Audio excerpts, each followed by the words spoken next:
Estamos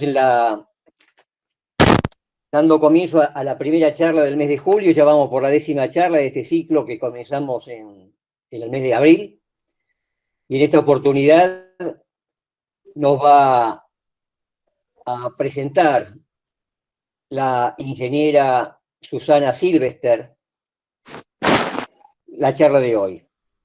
Susana, bueno, tiene una larguísima trayectoria referida al tema ambiental y referida al tema arbolado. Ella es ingeniera agrónoma, recibida en la Universidad Nacional de Rosario, es Management Ambiental de la Universidad Católica Argentina, fue presidenta de 2 de los 4 congresos nacionales de arbolado que se hicieron en el país, el congreso en Concepción del Uruguay y el último que se ejecutó, que fue en la ciudad de San Salvador de Jujuy. Ese último fue estamos hablando ya del año 1998 uno y creo que fue en el 2000 el otro. Fue coordinadora de recursos naturales de la provincia de Santa Fe. Como docente, trabajó en la cátedra de fruticultura de la Universidad Nacional de Entre Ríos, creo que fue. No, de Rosario. De Rosario, perdón, de Rosario. Y estuvo también como docente de preservación de sistemas ambientales en el Instituto Universitario Aeronáutico de la provincia de Córdoba.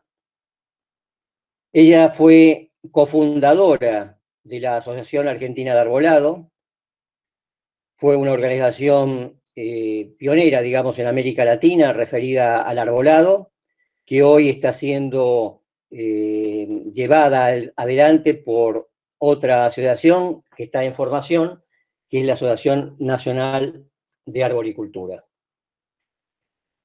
Bueno, hoy por hoy Susana está retirada de alguna forma laboralmente de la actividad, pero como ella se define, es una libre pensadora y siempre está aportando en el grupo que tenemos de arboricultura con ideas, con optimismo fundamentalmente, con creatividad, y nos da empuje para que esta organización que estamos nuevamente tratando de armar llegue a un final feliz. Bueno, los voy a dejar con ella, que es lo más interesante que tenemos que escuchar hoy. Adelante. Hola, buenas tardes a todos, muchas gracias por esa presentación. Yo, la verdad que me siento honrada. Le avisé a Ángela que le iba a dedicar hoy la charla porque era su cumple, pero además agradecerle por la amistad que tenemos, por el aliento que me dio y a seguir porque hace 5 años que me jubilé y bueno, ya estaba como pensando en otras cosas y bueno, esta pandemia me trajo al redil nuevamente. Y también a María Virginia, que siempre estamos en contacto. Hay mucha gente que vi que se unió, le agradezco.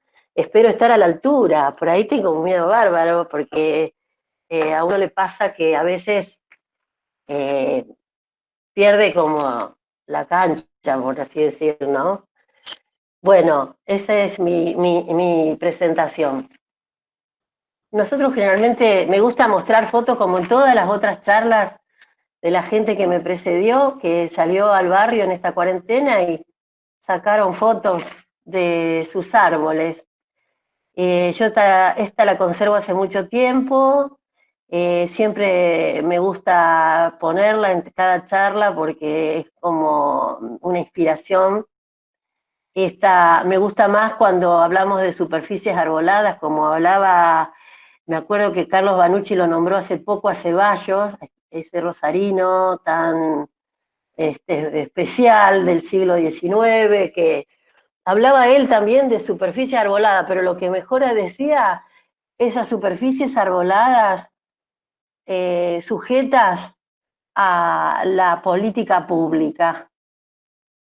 Y bueno, entonces este es un barrio, es donde yo vivo, frente a un parque que se llama Parque Urquiza, y donde suelo pasear. Pero también vemos, esto le quería hacer notar, la escala de los árboles que se va perdiendo. Esto se ve a través de una azotea que asoman. Ellos siguen con la misma altura y hoy tenemos edificios en esas calles, ya no hay más escala humana respecto al arbolado de alineación. Siempre me pregunto, y se lo empiezo a tirar esa idea, ¿por qué no dejar de pensar? Nosotros, muchos que los que somos ingenieros, nos hemos formado yo les digo, el método de la alineación, que es uno al lado del otro. Si es 6 hay metros. ¿Por qué no pensar en plantar alternado, menos cantidad, pero más enteros? ¿Me están escuchando? Perfecto, Susana. Herramientas ambientales, se me ocurrió esta idea de llamar así porque son verdaderamente maneras de gestionar el arbolado, empezando por lo más importante, que son las políticas públicas. Fíjense que hay dos tipos de políticas en general, políticas de Estado y políticas de gobierno. Políticas de Estado sostenibles, o sea, a largo plazo. ¿Qué significa a largo plazo? Dios dirá, pero hay leyes que sustentan esta política de Estado. Hay muchas leyes pioneras como la de las provincias de Mendoza, luego Córdoba, provincia de Buenos Aires, si no me equivoco.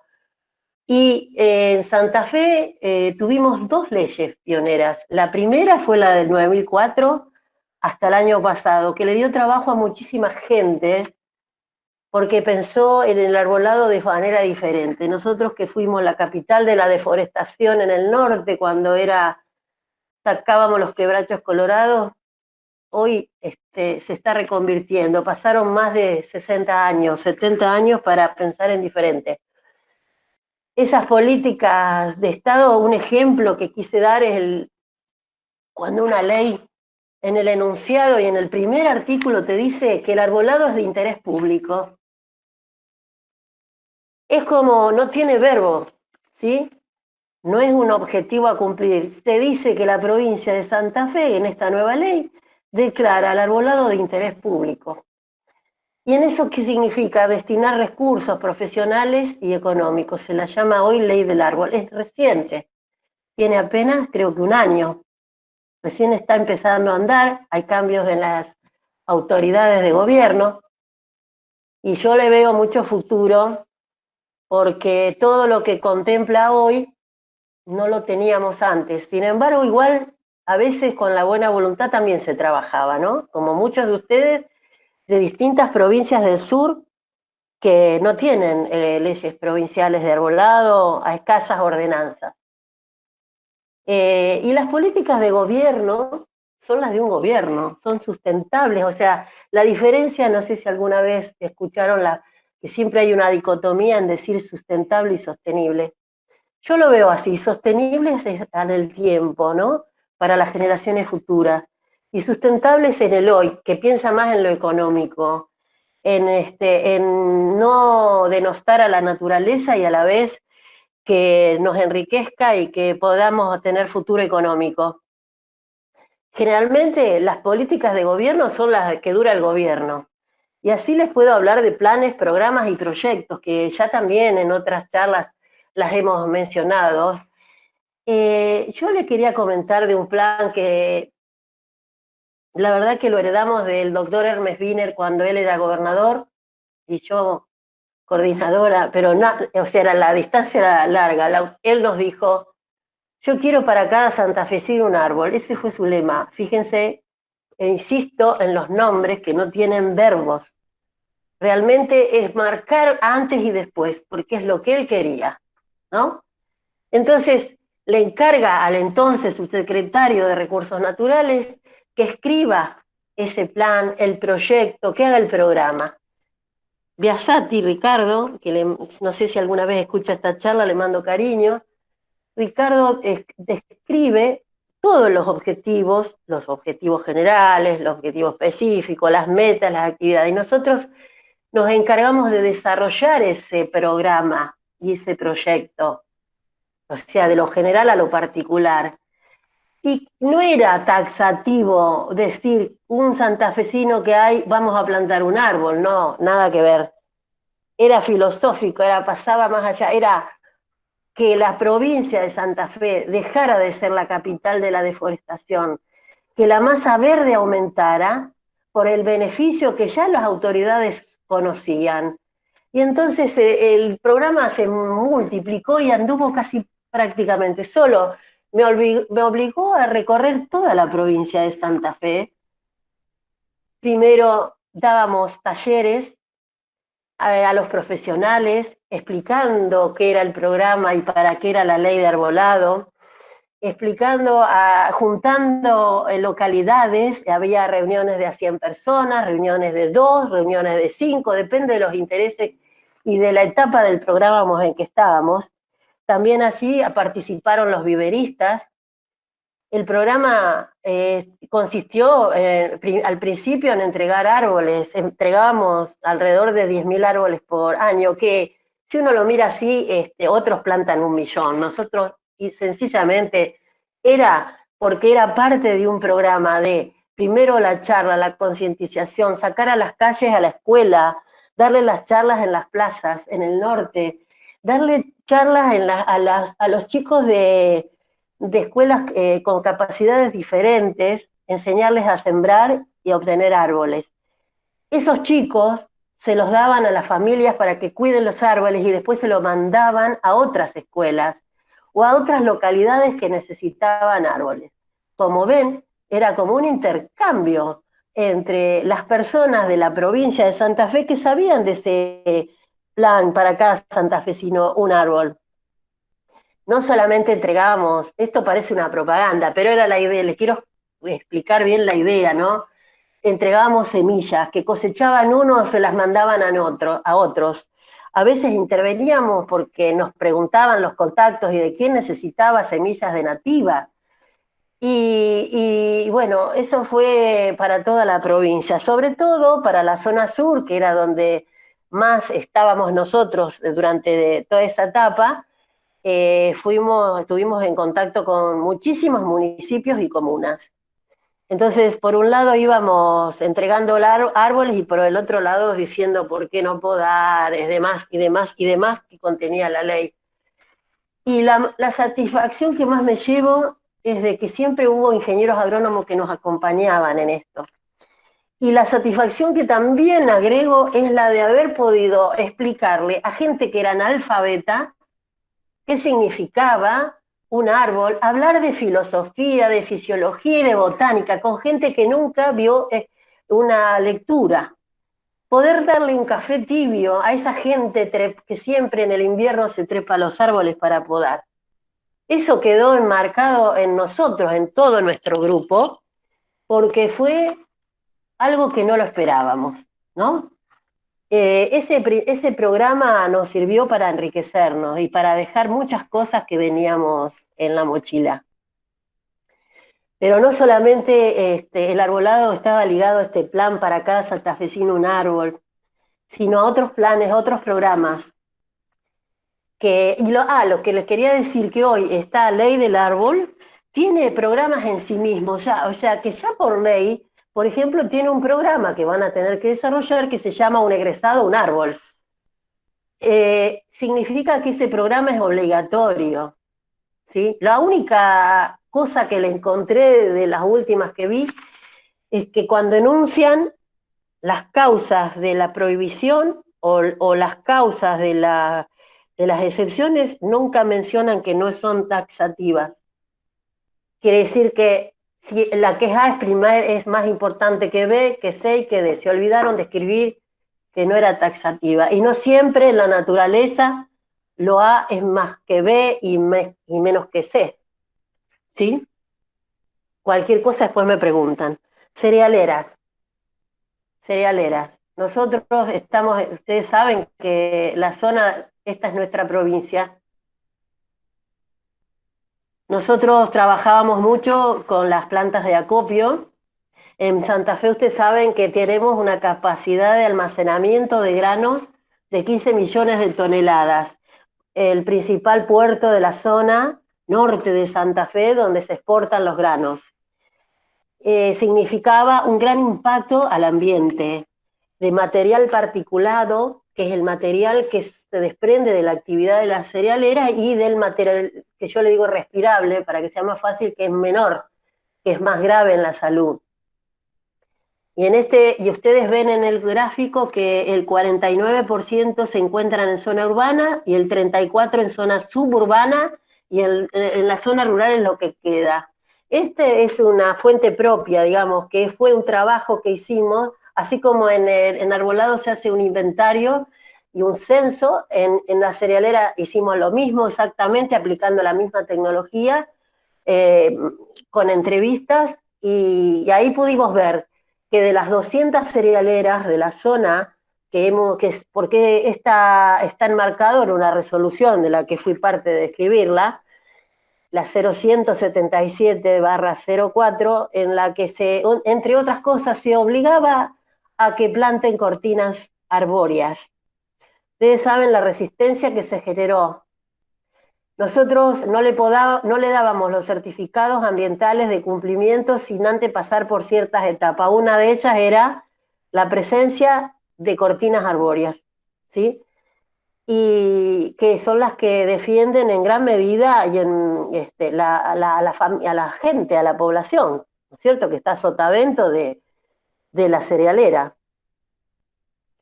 Bueno, estas cerealeras, que son plantas de acopio y demás, que almacenan, no solamente que almacenan, sino que acondicionan el grano, le ponen plaguicida, lo secan y lo tienen un tiempo. En esta zona, este es el norte de Rosario, que es el eje industrial, que llega a Timbúes hoy, antes llegaba hasta Puerto San Martín, y donde hay una gran concentración. Allí enfrente, ustedes pueden ver que está el río Paraná, está el límite de Rosario, las localidades, y estas son el río Paraná y las islas. Acá es donde las famosas islas donde nosotros sufrimos los incendios y la quema de pastizales naturales. Allí, en este lugar, en toda esta zona, se encuentra concentrada las terminales más importantes del país, donde se exporta el grano. Y eso conlleva algunos problemas. Accidente. 27 de abril 2002, explota ACA San Lorenzo. Octubre de 2001, explota Tuefer, un silo en Puerto San Martín. Nosotros en esa época todavía no se le podía exigir cortinas. O sea, desde el punto de vista de recursos naturales no había ninguna intervención. Yo les cuento que en 32 años de trabajo, los primeros 15 trabajé en el Ministerio de Salud, que me sirvió para aprender muchísimas cosas, entre ellas epidemiología, calidad de aire, contaminación atmosférica, leyes y demás. No teníamos ley de medio ambiente. Y yo era la única ingeniera agrónoma de la zona sur de la provincia de Santa Fe. Tenía que empezar a explicar qué hacía yo ahí, ¿no? Entonces, cuando nos pasan a todos al Ministerio de Ambiente, me encuentro con otros colegas del Ministerio de la Producción, que gracias a Dios nos reencontramos ahí. Y empezamos a pensar en otras cosas, como eran los recursos naturales, en todas estas actividades que hacen mucha presión en una zona como esta, que es industrial. Entonces ahí nos dábamos cuenta de la importancia de las cortinas arbóreas. La viví en carne propia. Fíjense, acá hay esto después de la resolución, que la mayoría tiene este tipo de cortinas arbóreas. Esta es escasa, pero son entidades que empezaron a entendernos, ¿sí? Esta es la explosión de ACA San Lorenzo, donde pudimos medir ahí el material particulado con la gente de San Lorenzo. Y bueno, y ahí con fórmulas matemáticas que las hizo Patricia Sartor, que era la directora de saneamiento de San Lorenzo, ella pudo distinguir que ese material hasta dónde podía volar y hasta dónde afectar. Por supuesto que se hacían entrevistas en las viviendas cercanas y también veíamos ese material particulado arriba de los árboles. Y ahí cuando yo en esa época empezaba a mirar los árboles de diferente manera, yo veía paraísos, fresnos, necróticos, con clorosis en distinta época del año, decían que había sido una fitohormona que había diezmado. Yo seguía viendo eso en ese barrio y no podía entender. Lo mismo pasó en otra zona muy cercana a Rosario, que es la localidad de Fray Luis Beltrán, y si pueden observar acá está la fábrica militar de armas y acá está la ex Sulfacid, la que producía ácido clorhídrico. Hoy estas eran las entradas, las dos eran linderas y tenían un cerco perimetral de nada más que de alambre, de romboidal. Y entonces, eh, Nilda, si me estás escuchando, te agradezco la información. Nilda fue mi jefa de muchos años de calidad de aire y fue directora provincial de medio ambiente y ella me actualizó algunos datos, como por ejemplo que fue en febrero de 1982 a las 6 de la mañana, tiene un escape sulfacid de clorhídrico, de dióxido de azufre, porque para producir clorhídrico separan el zinc de la blenda, hacen lingotes con el zinc, lo que queda dióxido de cloro y luego pasa trióxido de cloro y después ácido clorhídrico. Pero cuando no andan bien las chimeneas o el catalizador, como en ese momento no andaba, hubo un accidente y hubo un escape de dióxido de azufre. Y Nilda me contaba que ellos, que como trabajaba en ese momento en esa zona norte de Rosario, que eran 5 localidades que trabajaban en forma conjunta, como no había ley de medio ambiente, tenían ordenanzas iguales con normas guías de calidad de aire, como las de Estados Unidos. Y fue la primera vez que en Latinoamérica se tomó muestreo en el momento del accidente, porque fue un grave episodio con unos resultados desastrosos. Y Nilda siempre me contaba que vio caer los gorriones, veían los árboles, cómo se dañaron los árboles de la fábrica militar de armas de vecinos, por ejemplo. Yo llego al año siguiente y voy a ver ese lugar y lo recuerdo perfectamente. Había flor de ceibo, había sauces, también esa era la flora que había, sobre todo había paraísos. Conservaban el amarillamiento, la clorosis y la necrosis. Y yo les quiero explicar que ese lugar había un camping. No es que era una superficie arbolada, era un lugar verde. Y sin embargo, los árboles, no por descuido, estaban afectados. Eso me acuerdo perfecto. Y entonces me contaban que cuando hicieron la medición de calidad del aire, lo que se hace normalmente, las guías, es que vos tenés muestras de 20 minutos y de 24 horas. Y la muestra donde se liberó el dióxido de azufre del periodo corto de 20 minutos superó 12 veces el permitido y la muestra que ellos tenían fija, que medían cada 24 horas, superó 20 veces lo permitido. Hubo 100 casos con problemas de respiración y cardiológicos. Pero esos son los daños humanos y materiales. Y también hubo daños en los árboles, que nadie, solamente la memoria registró porque no tenemos fotos de ese lugar hoy. Quiero decir que esto sirve también para pensar en que, como ya se dijo antes, en planificar árboles en las ciudades de acuerdo a la zona donde estén. Y si estoy en una zona como esta, tener la prioridad de pensar en ese tipo de árboles que defiendan a la población. En aire se dice emisión e inmisión. La inmisión está donde están las personas. Entonces, pensemos en eso también.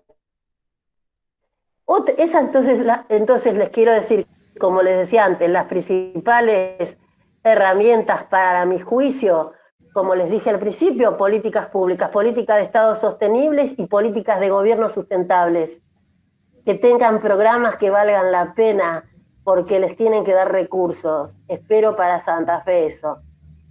Las otras herramientas que normalmente acuden, ya se habló Miriam, habló otro, el ingeniero de La Pampa, Ramiro me parece, sobre los censos. Bueno, los inventarios, simplemente inventario, se hacía al principio, yo me acuerdo en el año 83, 1983, que se hacían inventarios. Los informes venían, en la calle Córdoba hay 20 árboles, son tal y tal, punto. Y ese era el informe, y vamos a podar, nada más.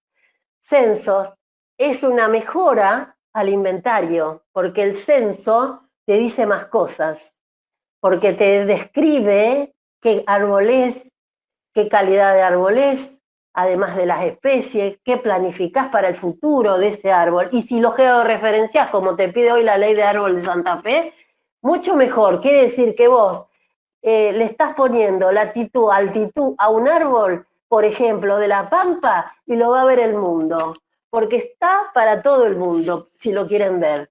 ¿Sí? También en los que hizo Miriam en su ciudad y en otras 3 o 4 en Entre Ríos.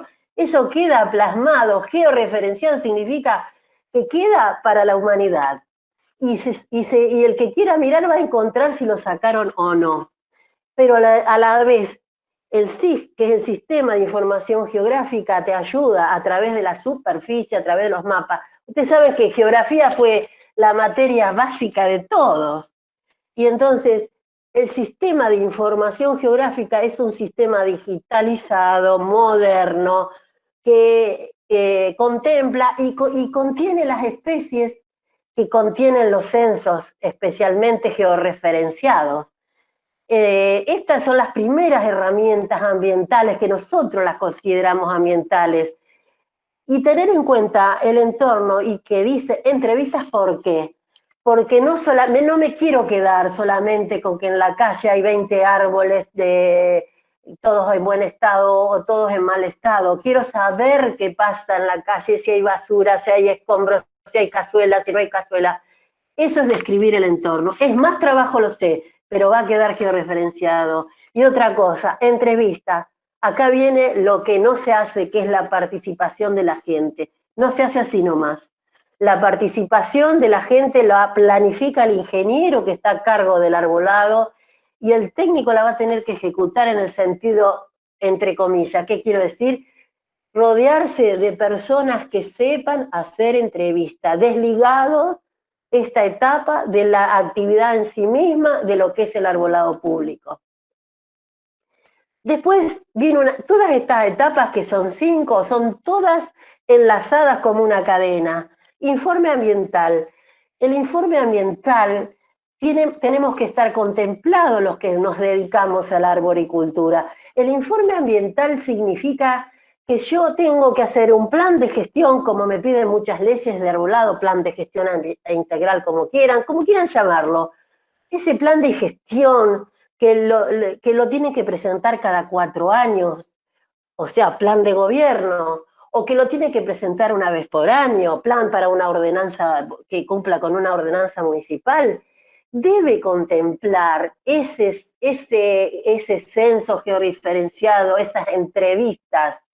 Y también debe saber, esto es tan cierto, que más que plan es un plan estratégico, es un informe ambiental, porque tengo en cuenta todas las variables ambientales, desde el clima, suelo, agua, lugares donde se encuentran los árboles. Y entonces se hace un plan de gestión, es para lo existente, por supuesto, el informe ambiental es lo que existe, y yo tengo que informar en lo existente, en lo que está plantado y clavado.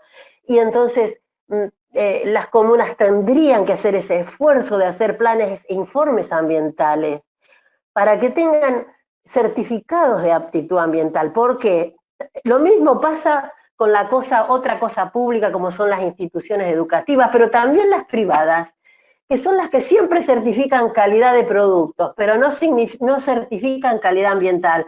Esto les sirve de base para certificar calidad ambiental en un informe ambiental. Y para enlazarse con esto, con el estudio de impacto ambiental, es cuando se desarrollan barrios residenciales, nuevas ciudades, nuevos pueblos, nuevas localidades, barrios de barrios. Vos tenés que presentar un estudio de impacto ambiental. Y lo importante es que los datos de base es sin el barrio localizado, ¿sí? El dato de base significa que analizo de ese loteo y nada más qué flora, qué fauna, qué clima, cómo están las napas, qué vecinos tengo, si hay industrias, si no hay industrias, para que sea o no factible, con un plan también de gestión, con monitoreo de calidad, que no existe en el informe ambiental. Significa trabajar en arbolicultura en forma transdisciplinaria, sí, transdisciplinaria, y lo recalco, y no interdisciplinaria. ¿Saben por qué? Porque en un informe o en un estadio es uno solo, el estudio también es uno solo y único, donde trabaja mucha gente de distinta profesión, todos aportan a un mismo estudio. En la interdisciplina, cada uno va con su librito abajo del brazo y quiere su informe, el ego que nos manda. Pero la transdisciplina nos obliga a informar de una sola manera y ponerme de acuerdo con mis compañeros, desde sociólogos, psicólogos, médicos, ingenieros arquitectos, ingenieros civiles, ingenieros agrónomos, técnicos, paisajistas, lo que sea, para hacer un solo informe, un solo estudio de impacto, llegar a un acuerdo. Son los mejores estudios que he visto, son los que han sido aprobados de una. Cuando hay un informe concreto, realista, concreto y corto, digamos, no abundando en la zona, si está en la zona pampeana, toda la pampa húmeda más la pampa ondulada, no, no, no, no. Eso es lo importante, que tenemos que saber, que tenemos que integrarnos a esos grupos de trabajo. Si no, estamos perdidos. Los mapas de riesgo ambiental. Ustedes saben que muy bien... les quería, antes de... Bueno, les quería comentar que Gabriela muy bien dio la última charla que me encantó sobre el riesgo de los árboles. Y entonces ella mostraba de su barrio y de todo lo que ella da de clase hace años, los árboles y los riesgos. Y entonces yo voy a tomarlo macro a esto que ella dio. Entonces, ¿saben qué es un evento adverso? Es aquello que causa alteración en una población, en una economía, en un medio ambiente, en un ecosistema. También puede ser generado por la naturaleza, ¿no es cierto? ¿Y qué es el riesgo ante este evento? El riesgo, la probabilidad de tener un resultado desfavorable como consecuencia de la exposición a ese evento adverso. ¿Cuáles son esos eventos adversos que se imaginan? Inundaciones, tornados, granizo, esos son los de la naturaleza, ¿no es cierto? También están los otros, los biológicos, las gripes, las que tenemos hoy. Y también están los químicos, como los que nombré antes, que son las emisiones de gases a la atmósfera, bueno, pero no hay riesgo si no hay vulnerabilidad, eso quería contar. Digamos, si un mapa de riesgo que se hace siempre con la comunidad también, las tenemos que hacer participar, donde el mapa es muy sencillo, porque cuanto más sencillo es mejor, es el plano de la localidad con diferentes colores, y la vulnerabilidad es la susceptibilidad que tienen algunos factores de correr ese riesgo. Si no hay personas vulnerables a una enfermedad, no va a haber riesgo, por supuesto. Entonces, ¿cómo percibe la población el riesgo de un árbol a 45 grados? ¿Cómo percibe la población de un árbol sano y cómo percibe la población un árbol enfermo? Eso lo tengo que saber, lo tengo que tener en cuenta y marcarlo en rojo, verde, azul, por zonas, por barrios, por lo que me toque trabajar. Y entonces puedo hacer un mapa de riesgo. Alguien hablaba también que es importante detectar todos los árboles que están afectados más que los sanos, es importantísimo. Después del censo viene esta parte. ¿Qué es eso? Es detectar el riesgo. ¿Saben por qué? Porque nos va a hacer ¿cómo se dice? Un salvavidas para las profesionales que están trabajando. Ustedes saben que corremos solidariamente cuando decimos que no tiene riesgo y el árbol se cae al otro día y se muere una persona o se le quiebra la cadera. Entonces lo importante es hacer mapas de riesgo de árboles. Los mapas los pueden hacer los ingenieros, los encuestadores, los entrevistadores. ¿Por qué? Porque esto no solamente requiere la ingeniería, el conocimiento técnico, sino la percepción de las personas. Entonces, lo que percibe la gente también tiene que estar incluido.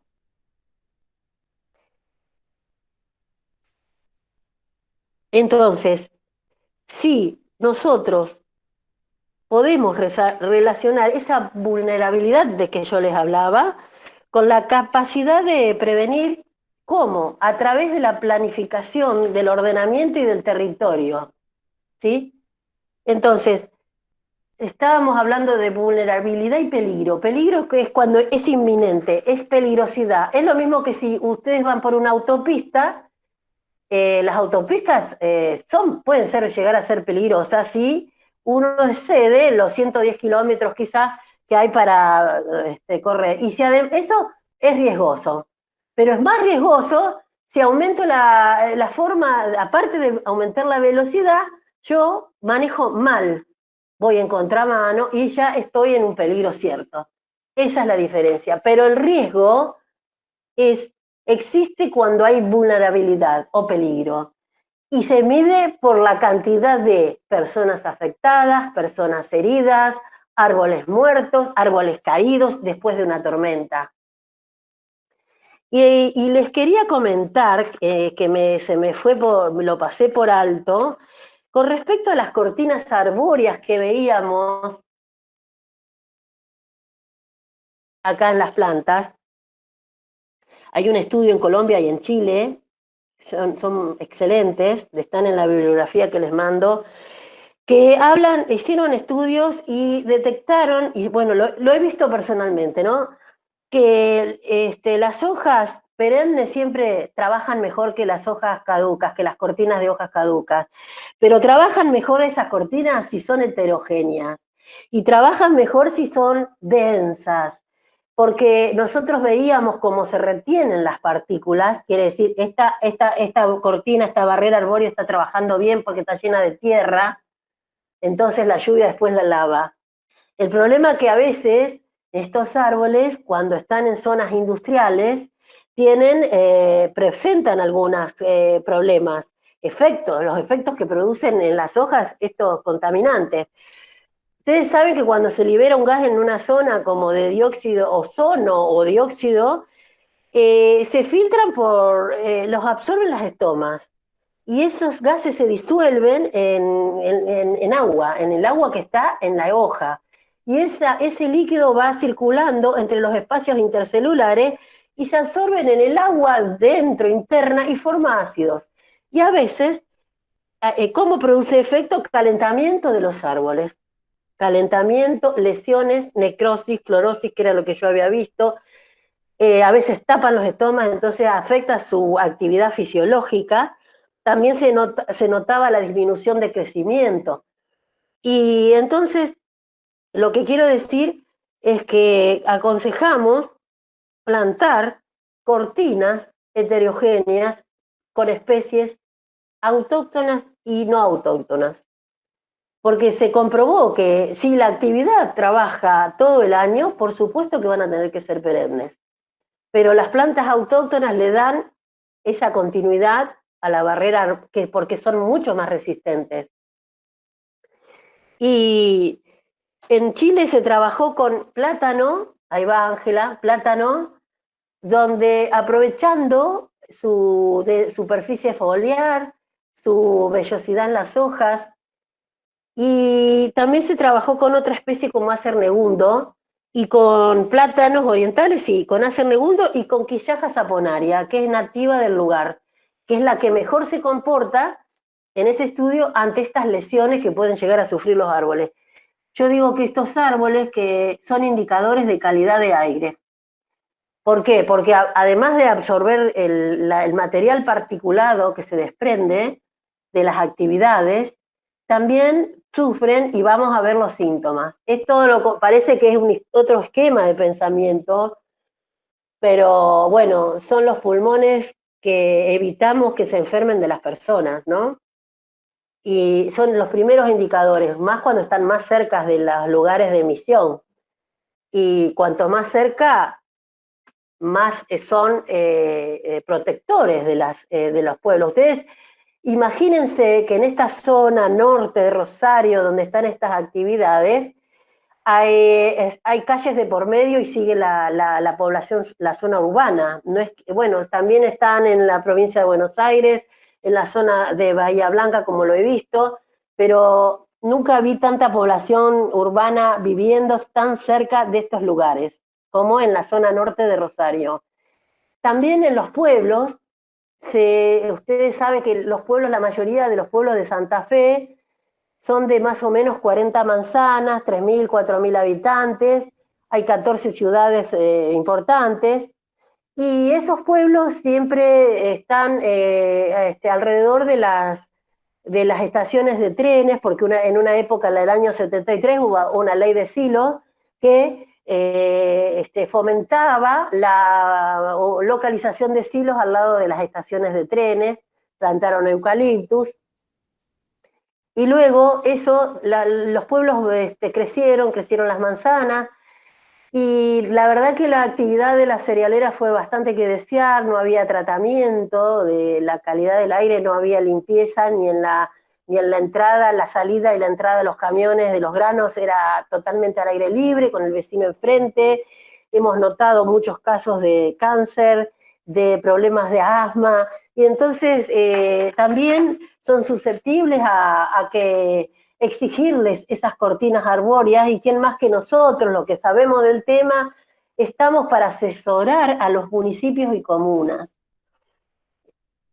Con respecto al ruido, nosotros trabajábamos, medíamos ruido, yo acompañaba, por supuesto, no era especialista, pero acompañaba y los ayudaba a tomar ruido a la gente que trabajaba en calidad de aire. Y sí, siempre probábamos atrás de las cortinas, de árboles, cerca de las empresas. Y también, bueno, esto corrobora lo que estuve investigando en otros países, que cómo baja el bosque los decibeles. Por ejemplo, cuanto menos visible es un bosque, más reduce los decibeles. Hasta el año 2016 se aceptaba un nivel de ruido base de 85 decibeles para zonas residenciales. Hoy la OMS te dice 55 decibeles. En una zona industrial hay 90 para arriba, ¿sí? Nosotros notábamos cuánto bajaba los decibeles de la actividad por la presencia de los árboles. Y otras cosas que hemos notado depende de la altura de la cortina arbórea. Cuanto más alta, el área de protección es mayor. Por ejemplo, sabemos por varios estudios, ya desde la fruticultura me acuerdo que aplicábamos, que para que se podía calcular una cortina forestal protegiendo 20 veces su altura, el lugar donde protegía, o sea, sotavento de los vientos predominantes. Bueno, acá entonces veíamos que le teníamos que exigir especies, hablo de heterogéneas porque tenían que tener distinta altura, y entonces dependía de la actividad cómo tenía que ser la altura. Y cuando la altura de la barrera en general, el promedio era mayor de 14 metros, imagínense que la población cercana iba a estar mucho más protegida, por supuesto. Pero con el tema de los agroquímicos es otra historia, porque generalmente, que hemos trabajado muchísimo en la zona sur de Santa Fe, con la aplicación de plaguicidas, línea por medio, zona rural, zona urbana, zona suburbana, donde vive gente y enfrente están pulverizando, nosotros hablábamos que más allá de la distancia era el hecho de qué barrera arbórea proteger a la zona urbana. Y ahí entonces le cambio la altura, porque cuando la aplicación, porque las aéreas están prohibidas, así que cuando la aplicación, que la mayoría la hace terrestre, si no me equivoco, entonces la vegetación tenía que ser diferente. Y entonces siempre decíamos, planten barreras con autóctonas, cortaderas en mi zona, otra más distanciada a 5 o 6 metros de una mediana y así. Es importante el ancho. Entonces, cuanto más gruesa es la cortina, imagínense que mucho más protege al pueblo.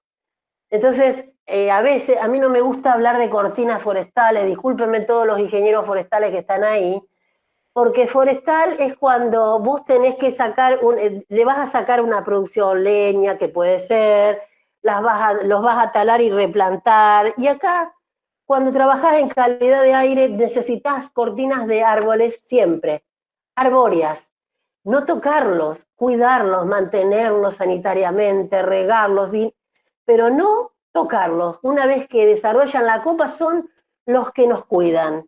Entonces no son forestales, sino que son arbóreas. Si alguno está de acuerdo, pues me lo va a decir.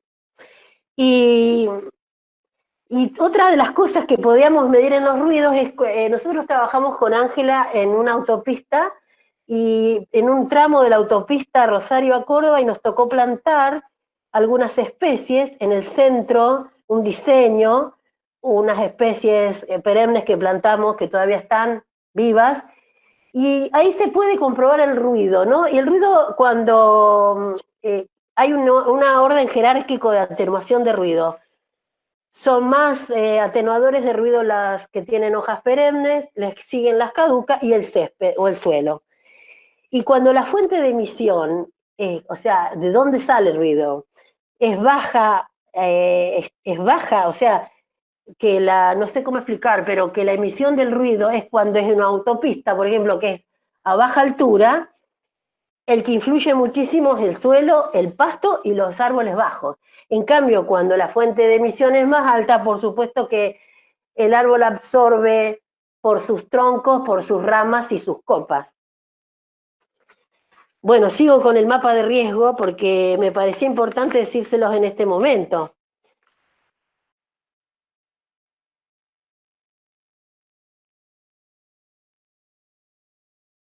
Entonces, el mapa de riesgo es un complemento quizás de una georreferenciación, de un SIG, de un informe ambiental existente.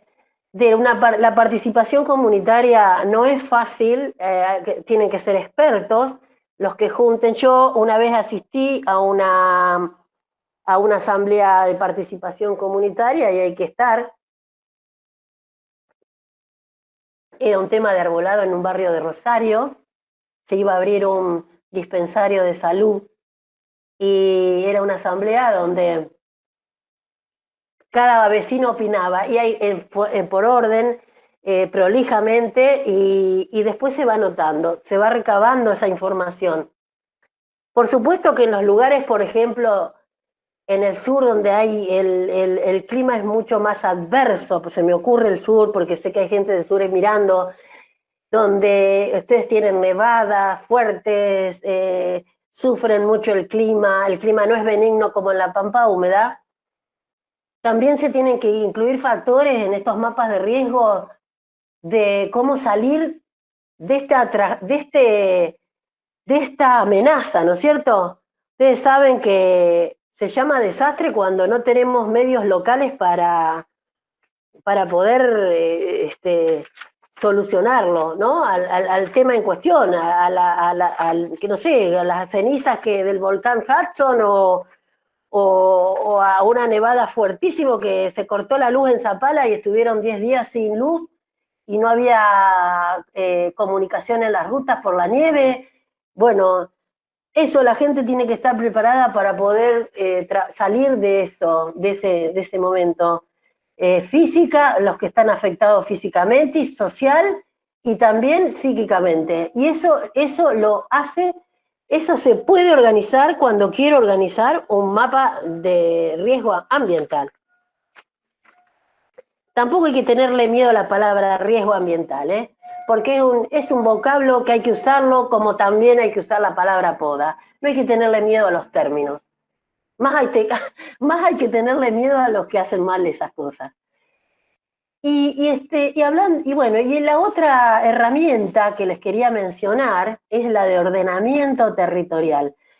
Nosotros en Santa Fe, a partir de 1967, cuando no había ley de medio ambiente, no había ministerio de medio ambiente, se firma un decreto ley de normas mínimas de ordenamiento urbano, que contemplaba lo que cada comuna tenía que saber, qué distancia tenía que tener los residuos, dónde tenían que estar plantadas las cortinas o las barreras arbóreas, cómo dividir a la ciudad de acuerdo al uso del suelo, la línea agronómica.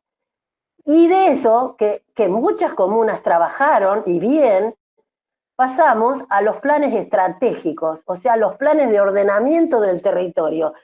En el 2017, en Santa Fe, se emite un decreto donde se reúne a todos los municipios y comunas y se explica y se amplía esa ley de normas mínimas. Sigue siendo ley. Seguimos teniendo la ley de normas mínimas de ordenamiento urbano. Este decreto lo que hace es ampliar y profundizar lo que se le va a pedir a cada comuna, los planos de distrito, los soportes naturales, que significa si hay reservas naturales, ríos, arroyos, lagunas, la línea famosa agronómica, la aptitud del suelo, las cortinas protectoras y la participación ciudadana. Ya por este decreto en ese momento pide la participación ciudadana. Plan estratégico, que es un plan a macroescala, que lo tienen no muchas ciudades. Estos planes estratégicos se resuelven en las grandes ciudades por el Consejo Deliberante y después pasan a la provincia, que es la que el gobierno, el Ejecutivo lo aprueba. Lleva tiempo, lleva 2 o 3 años participar de estos planes estratégicos.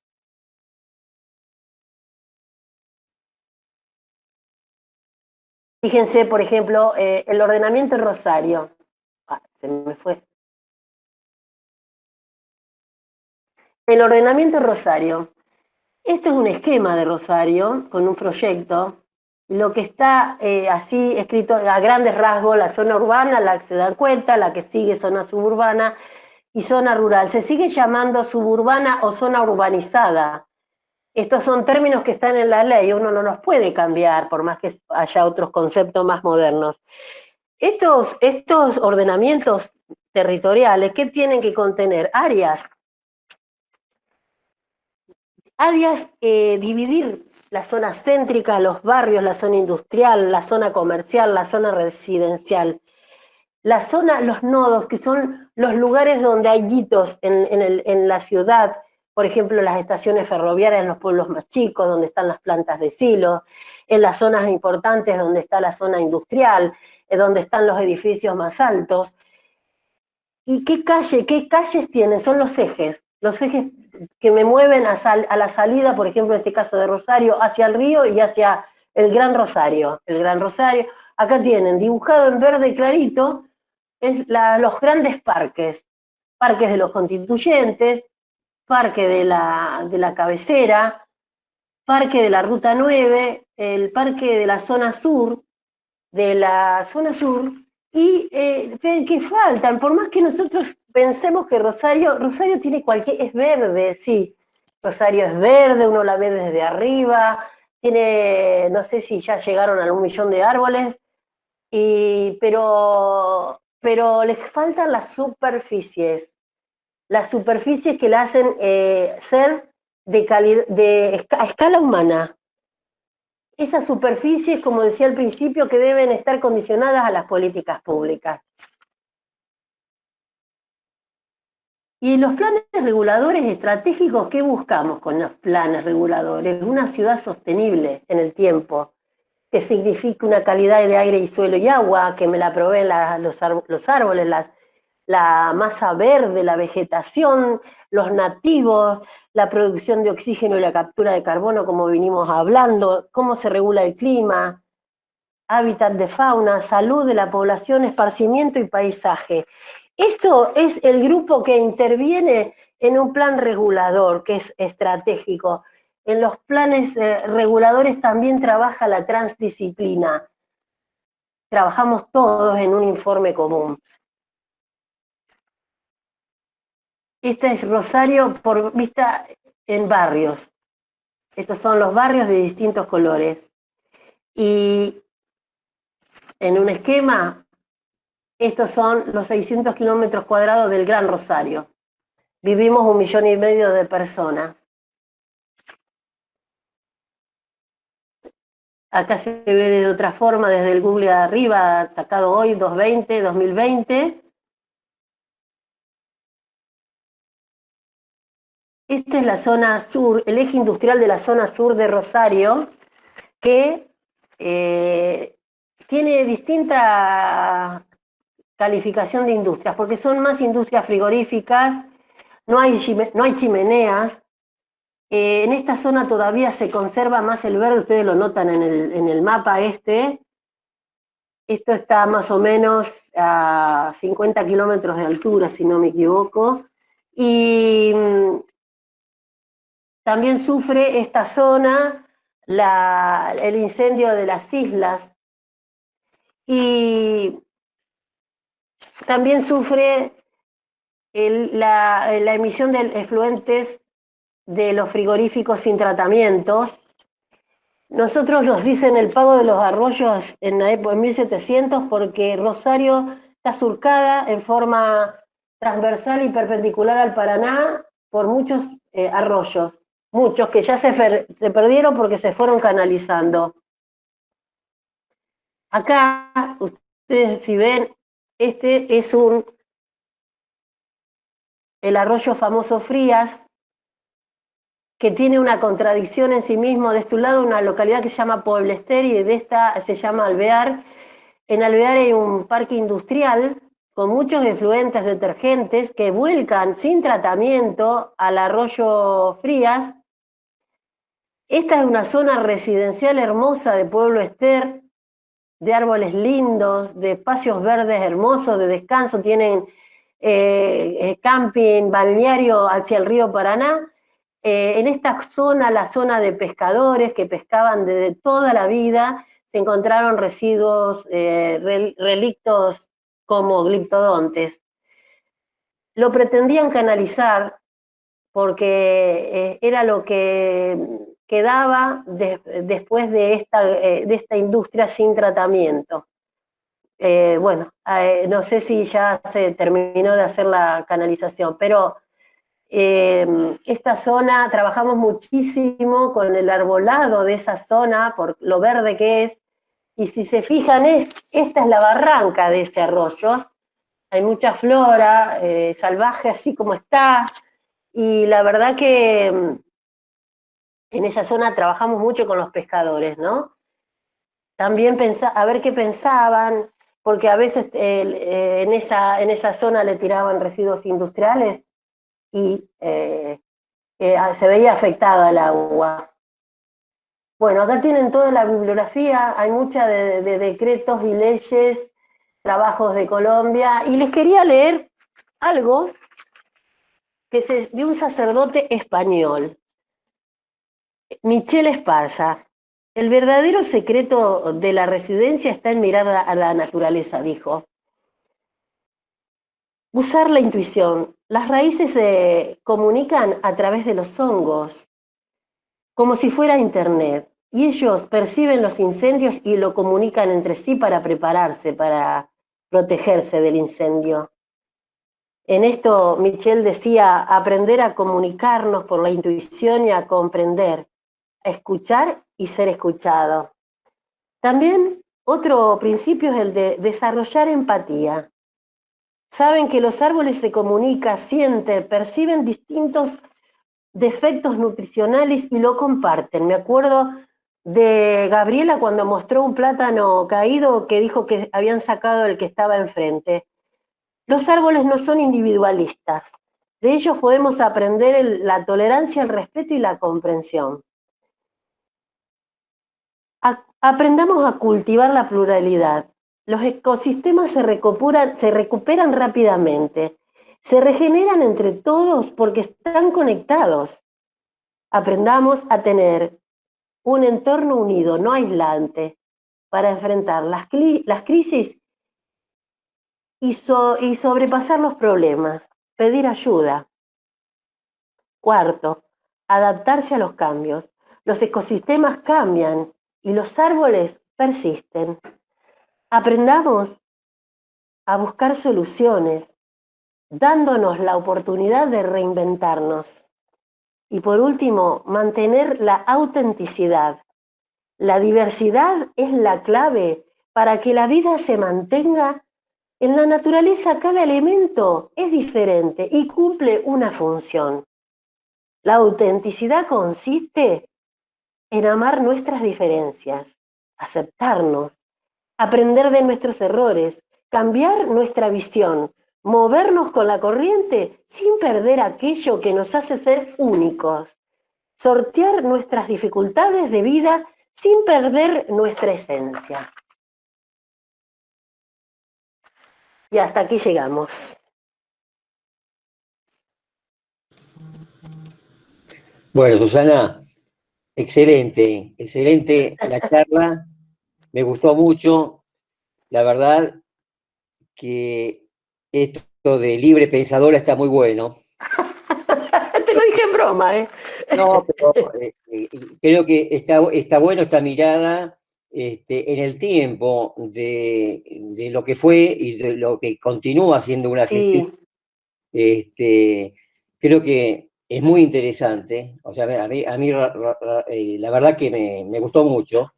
Y por otro lado, todo este tema también muy interesante y otro aspecto de la arboricultura como es el árbol utilitario en el sentido de minimizar problemas ambientales como pueden ser estas cortinas de árboles para defensa, ya sea de la polución ambiental, de particulado, de agroquímicos, y bueno, es otra cara de la arboricultura que no es el arbolado de alineación ni el arbolado de un parque, o sea, es otra forma de ver los múltiples beneficios que tiene el arbolado urbano. Así que la verdad que muy interesante la charla, muy interesante. gracias, Sí, Carlos. Gabriela, yo no vi preguntas concretas, pero seguramente debe haber algunos comentarios que alguien quiera hacer. este, No, no alguna- hay comentarios. Creo que es tan contundente, Susana, que si te presentás, todos te votamos. ¡Ah! Eso es terrible. La pasión nos ha envuelto a todos y nos ha emocionado las palabras de Esparza, que ya me lo anoté para buscar, pero Sí. los comentarios agradeciendo y además diciendo qué bueno que le hables de cortinas de protección o arbóreas, sino, bueno, cortinas forestales, como habitualmente decimos. Pero no preguntas porque creo que ha sido tan contundente todo Bueno, que quizás pueden aparecer ahora, no sé. bueno, Todos no dicen los quise gracias, gracias, apabullar. gracias. Claro, ahí está, toda la gente, podés verlas vos también ahí en tu chat. Tu compañero de trabajo, Carlos Banucci, dice tercer mandato, o sea que bueno, ya está. Carlos, mira, con Carlos hemos pateado la ciudad de Rosario juntos, siempre cuando hay problemas, como con Ángela, que ahí la estoy viendo, como con tanta gente. A mí me tocó recorrer la provincia y ellos sufrían a la gente al lado, porque no me pasaba eso a mí. Yo era la mala que iba a recorrer la provincia en un respeto, digamos, no se animaban. Pero yo lo que hacía también iba a fortalecerlos como ingenieros agrónomos, de su saber, de que no tengan miedo, no hay que tener miedo en estas cosas, hay que ser decidido. Así como vos, Gabriela, cuando decías, tengo que definir un árbol, si está en riesgo, está en riesgo, no hay otra palabra. Es eso. Y yo soy optimista en esta época porque hay mucha más gente. Nosotros trabajamos en época que existía el fax y el teléfono. Sí, Y el correo, claro. el correo electrónico, nada más. Entonces yo para poder organizar una reunión, ir a visitarlos a ustedes, era teléfono y Larga nada más. distancia, larga distancia. Sí, Acá sí. hay una pregunta interesante que dice, ¿cuál es tu experiencia en la llegada de las leyes provinciales a los municipios? Bueno, a los municipios de la Javier, provincia de Santa pregunta. Fe, Mm. quiero decir que en esos programas que nosotros teníamos, les explicábamos artículo por artículo a las distintas áreas de los municipios. Por ejemplo, hablando de Carlitos Banucci y de Ángela, que están ahí, me acuerdo haber ido a dar una charla, por ejemplo, a los inspectores que hacían actas. Entonces Los les explicábamos, padecientes, ¿cómo? los Claro, padecientes. a los padecientes cómo tenían que escribir. A los podadores cuando le dábamos las charlas les explicábamos que no hablen con los vecinos, que para eso está el ingeniero que se hace cargo, llevar la tranquilidad y la armonía, la no discusión. Y bueno, esas cosas que hablábamos en pequeños grupos que lo fortalecían, yo me daba cuenta que se fortalecían en cada visita. Y bueno, y aplicábamos la ley porque después tramitábamos las sanciones y la verdad que las tramitábamos. Una vez que hacían el acta, se armaban los expedientes, las municipalidades grandes, Rosario, Santa Fe, Rafaela, Villa Constitución, Venado Tuerto, tenían sus propias ordenanzas, tienen con sus propias sanciones. El resto no, son 365 localidades en Santa Fe con 3 millones y pico de habitantes. Para Buenos Aires nada, para nosotros es mucho. Y quiero decir que tramitaba por los expedientes, pero era importante. ¿Con quién aprendí yo a hacer acta? Con un abogado. Ahí está, debe estar María Alejandra por ahí. Con la abogada de jurídica del ministerio, que nos daba charlas, y nosotros esas charlas que nos explicaban, después se la transmitíamos a la Policía Federal, los juntábamos a los inspectores. Eso fue que nos abríamos de esa forma, esa era la manera que trabajábamos en ese momento. Yo no sé si ahora lo podrán hacer, lo pueden hacer virtualmente quizás también.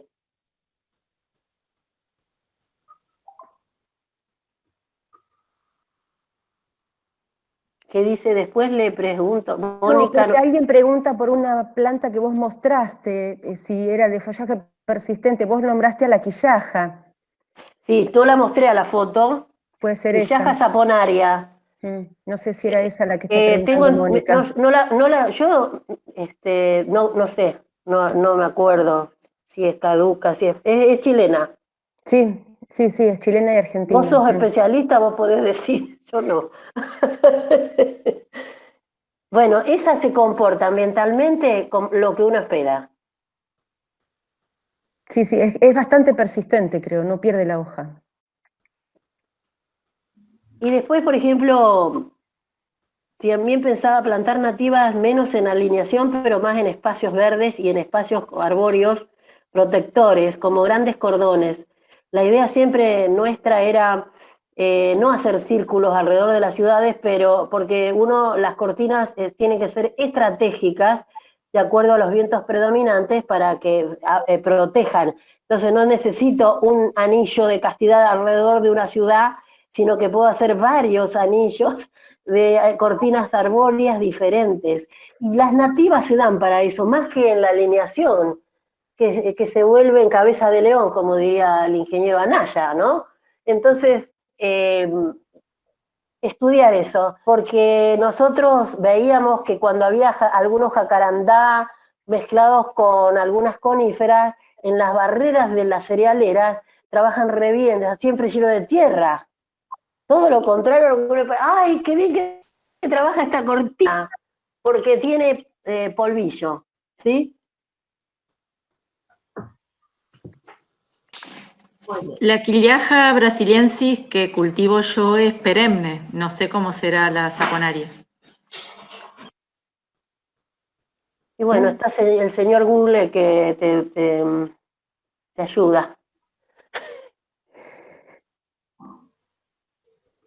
Pienso que también es semiperenne, porque si no, no la hubieran nombrado. Sí, dicen que es perenne. Miriam la está buscando y dijo que sí. Susana, ¿cuántas multas le metiste a Rosario? Bueno, Rosario tiene propia... me mandaban las multas cuando ellos no podían actuar. Nosotros metíamos multas hasta los intendentes por mal ejercicio de las funciones públicas. Y en Rosario, la mayoría la pone Rosario, porque es una ciudad que está muy preparada porque tiene un cuerpo de inspectores muy grande. Pero bueno, en otras localidades más pequeñas ha sido más contundente porque cuando llegábamos se notaba, porque llegábamos, ahí vienen los de recursos naturales. Es diferente la relación. No me acuerdo cuántas multas, la verdad que pasaron años. No, no, está bien, porque están tus alumnos acá, entonces que ellos Ah, hablan tanto de su arbolado y demás, ¿viste? está bien. Bueno, Bueno, no sé, Gabriela, o Mm, no sé que esté todavía conectado, que son muchísimos, si alguno quiere hacer alguna consulta, algún comentario, todavía tenemos tiempo. no, dicen que si multan a los intendentes aplauden de pie. bueno, no, lo hemos hecho. Más que nosotros no el Ejecutivo no puede multar, solamente el gobernador. Mm, Digamos, por las leyes, vos llegás a un nivel que llega hasta la responsabilidad de un director, pero un gobernador puede promulgar un decreto y le puede disminuir, que lo que siempre pedíamos, la coparticipación. ujú. Un porcentaje de acuerdo al valor de los bienes afectados. Esto lo hacíamos responsable a los intendentes, estamos hablando de un barrio, un centro, una poda masiva total de muchos árboles, lo hemos hecho y yo he tenido muchos problemas por eso, por animarme a hacer eso, y, y hemos tenido varias reuniones, hasta de mediación para llegar a un acuerdo. Ujú. A veces, como en ese momento, ahora sí está regida la ley del árbol por la ley de medio ambiente que tiene sanciones, en ese momento las sanciones habían quedado muy atrasadas, 20 años. Entonces, ¿qué hacíamos? A valorizar los árboles en árboles. Y usábamos una ley que había introducido el ingeniero Eduardo Pire de la Facultad de Agronomía, que valorizábamos los árboles al pie de la altura del diámetro, como lo hacen los forestales, en árboles. Y él nos había hecho una tabla, lo había aprobado en la universidad, lo confiábamos, con esa tabla podíamos nosotros buscar la vuelta para sancionar, ya sea la actividad privada o a la actividad pública, de uso público. Está muy bien. Porque la idea es el cambio de conciencia. Cuando les cuesta el bolsillo, es fácil pagar una multa. Lo que es difícil es poner a disposición de un municipio X miles de árboles, por ejemplo. Nos ha pasado, ¿eh? Que hemos determinado que no llegara la multa, pero que donen árboles. Y eso les cuesta mucho a la empresa porque es por la responsabilidad social que tienen, ¿no? Sí, sí. Acá la ingeniera Liliana Bollo hace un comentario respecto a la ciudad de Las Rosas en Santa Fe, que se le impuso 1,5 millones de pesos el año pasado en carácter de multa por hacer podas indiscriminadas en la ciudad. Muy bien, Liliana, porque eso fue Las Rosas, la primera localidad que tuvimos. Tiene antecedentes, los deben haber contado en cuando tramitaron el 1.000.000 de pesos en la multa de Liliana, porque los antecedentes de Las Rosas fueron muy grandes ya de muchos años. Así que, bueno, ellos sacaron todos los ombúes cuando se pavimenta la ruta de entrada, de ingreso, para que pueda ingresar la ruta por Las Rosas. Bien. Acá hay una pregunta de Laura Tempesti, dice, si el asesor eleva el acta y el presidente no quiere aplicar la sanción, ¿se puede En la ley, bueno, Sí, la ley te dice que el responsable es la municipalidad. Se hará cargo la autoridad, el intendente se hará cargo con las consecuencias. Cuando pasa así, tienen que elevar el informe, copia del acta, a la autoridad provincial, porque pasa sus funciones, digamos, ¿no es cierto? Cuando un intendente no quiere aplicar las multas porque conocen los vecinos, porque no les da la cara. Entonces, esas son las que trabaja la provincia. Ajá. Ahora más porque están con la ley de medio ambiente, así que... Correcto. ¿Alguna pregunta más? ¿Algún comentario? ¿Alguien que quiera hablar directamente con... Lo que sí aconsejo es no dejar pasar el tiempo y organizar el Congreso Futuro de Arbolado Nacional. Siempre Sí, que puedo lo digo. sí. Y este ritmo lo haremos virtual quizás, mira, son más baratos, Sí, llegas a más gente. sí, exacto. Con teléfono y fax eran 600 personas las que fueron al de Jujuy. Claro, 450 a Concepción del Uruguay, le llenamos el pueblo. seguro, Ustedes estaban, la mayoría. Sí, sí. Así seguro. que Y en Jujuy lo mismo, fue más todavía. sí, fue grandioso. Por eso, y hoy, Multitudinario. Multitudinario. Vamos a alquilar el Maracaná en Brasil para hacer el Congreso. Bueno, no sé si alguien quiere hacer un comentario. Si no, la dejamos Excelente. Bueno, la dejamos descansar. descansar. ahora tomo agua Y acá y se me- les agradezco muchísimo, le agradezco, Ángela, te estoy viendo. Felicitaciones. Que me diste el ánimo para, y a Miriam que me ayudó, que me dio el ánimo para poder hablar hoy, porque hacía 5 años que no hablaba de este tema. Bueno, No, no te creemos. Bueno, así, formalmente, bueno, o sea, que esto me pasó y me decidí. Fantástico. está muy bien. Bueno, gente, un Bueno, gusto haber compartido este viernes nuevamente con ustedes. La semana que viene, abríguense porque nos vamos a la Patagonia. bueno, Muy bueno. cierto. Es fácil, el arbolado es complicado y vamos a tener una visión de Germán Stuessel, es un ingeniero forestal que trabaja indirectamente con el arbolado, o sea, es muy polifacético, Germán. No vamos a escuchar una charla técnica, sino la realidad, la historia, el presente y un poco el futuro del arbolado, no sé de toda la Patagonia, pero de gran porción de Patagonia, de grandes ciudades, cómo están organizados, qué es lo que hacen y los problemas que tienen. Así que bueno, ya los esperamos la semana que viene. Muchísimas gracias a todos.